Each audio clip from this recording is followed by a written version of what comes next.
Hi viewers, అందరికీ నమస్తే friends. మొత్తానికి ఆస్ట్రేలియా వర్సెస్ సౌత్ ఆఫ్రికా మధ్య మ్యాచ్లో వరుణుడు చెలరేగిపోయాడని చెప్పుకోవచ్చు.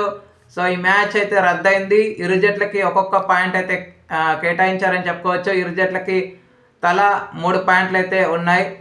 సో మొత్తానికి రేపు ఆఫ్ఘనిస్తాన్ వర్సెస్ ఇంగ్లాండ్ మ్యాచ్ అయితే ఉంది. సో ఖచ్చితంగా ఇంగ్లాండ్కి గెలుపు అయితే చాలా చాలా కీలకంగా చెప్పుకోవచ్చు.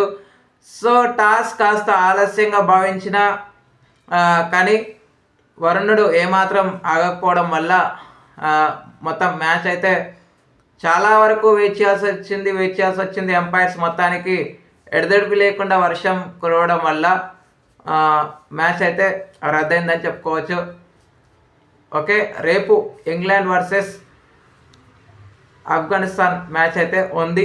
సో మరి మీరు మీ ప్రెడిక్షన్ ఏంటి, ఎవరు గెలుస్తారని అనుకుంటున్నారో కామెంట్ చేయండి. Thank you friends. ఇలాంటి అప్డేట్స్ కోసం ఛానల్ని సబ్స్క్రైబ్, షేర్, లైక్, కామెంట్ చేయండి. మరొక అప్డేట్తో మేము ఉంటాను ఫ్రెండ్స్. అంతవరకు సెలవు, నమస్కారం.